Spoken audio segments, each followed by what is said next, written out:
je reprendrai comme point de départ l'idée géniale, l'expression géniale de Maritain, distinguer pour unir. C'est vraiment, à mon avis, une des caractéristiques majeures de saint Thomas.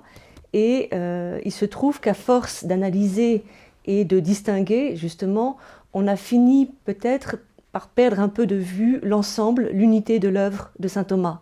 Et c'est vraiment un peu cet aspect-là qui serait à remettre en valeur, se rappeler que l'œuvre de saint Thomas est de connaître pour aimer.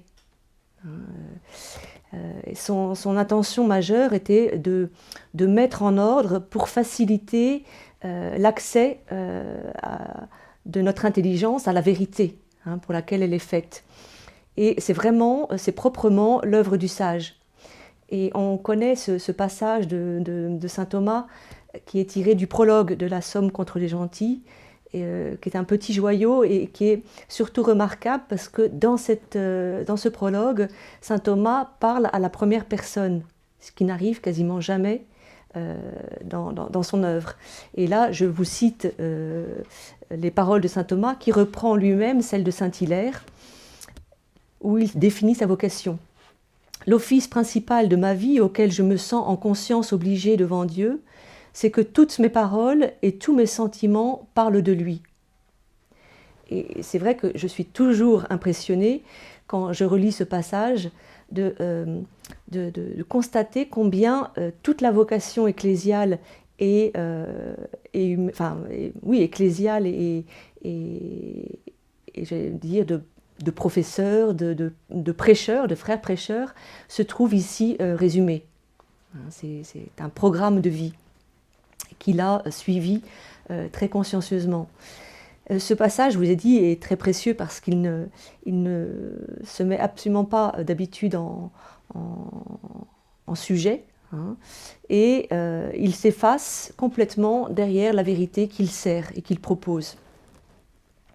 On aimerait donc pouvoir présenter de saint Thomas une œuvre plus unifiée avec sa vie. Donc voilà, c'est vraiment ça le point d'achoppement, c'est que saint Thomas est un maître, et ça c'est incontestable et ça l'est pour beaucoup, mais on voudrait que ça soit aussi un compagnon d'études, parce que cette ascèse de l'étude qui nous est demandée et qu'on demande à nos étudiants, ça a été d'abord la sienne. Cette ascèse et puis cette recherche de sanctification par la vérité.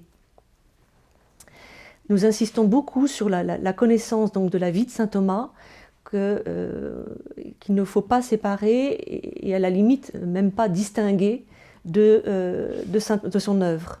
Il n'y a pas d'une part l'homme et d'autre part le théologien. Ce qui veut dire qu'ici il ne s'agit plus de distinguer, mais au contraire de réunir, au sens fort du terme. Et c'est exactement le propos de l'encyclique Studiorum Ducem, qui a été publiée en 1923, dans laquelle Pie XI propose aux étudiants et aux théologiens saint Thomas comme guide des études. Et alors, il souligne dans cette encyclique, c'est vraiment le point central par rapport aux autres documents du magistère que l'on peut connaître sur saint Thomas, il souligne l'étroite relation qui doit exister entre les études et les sentiments de l'âme. Autrement dit, entre la connaissance et la sainteté. Et donc, dans cette perspective, toujours, nous voudrions un peu faire sortir saint Thomas de sa niche d'intellectuel intemporel qui effraie, qui impressionne, qui provoque l'admiration, certes, mais qui du coup peut laisser certains à distance, un peu effrayés, voilà. Et on voudrait pour cela remettre un peu à l'honneur, si on peut dire, ou mettre en valeur une certaine de ces facettes. Par exemple, le saint Thomas prédicateur. On dispose de saint Thomas maintenant une vingtaine de sermons authentifiés qui ont été publiés assez récemment, en 2014, par la commission léonine, enfin le texte critique. En français, le Père Thorel en a fait une traduction.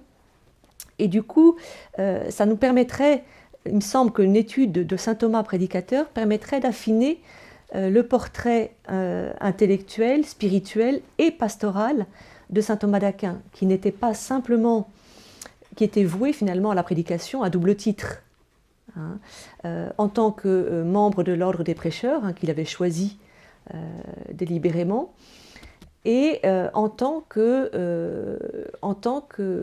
maître en Sacra Doctrina, puisque les statuts de l'Université de Paris faisaient une obligation au maître de prêcher. Donc voilà un certain nombre d'éléments qu'on voudrait faire passer, de messages entre guillemets. Il n'y a rien de nouveau, c'est simplement mettre en valeur l'un ou l'autre des aspects qui ont peut-être été un peu plus négligés. Et un dernier aspect peut-être que l'on voudrait faire passer à nos étudiants, c'est cette hardiesse de saint Thomas qui a toujours osé la confrontation avec d'autres pensées. Et ça doit nous garder de toutes sortes d'exclusivités dans la théologie, hein, dans l'étude théologique, et surtout nous encourager à la confrontation. Il me semble que saint Thomas ne pourrait pas... l'étude de saint Thomas donne des principes, des clés, si vous voulez, si vous préférez, pour aborder un certain nombre de défis actuels, les fameux défis de la postmodernité, comme on dit, et ça nous le rend très contemporain. Hein. Bien sûr, on ne trouvera pas dans saint Thomas toutes les réponses à des questions qu'il n'aurait jamais pu imaginer par ailleurs, mais on trouvera chez lui des principes et une façon de les aborder et de les traiter tels qu'on aura des éléments pour essayer de répondre.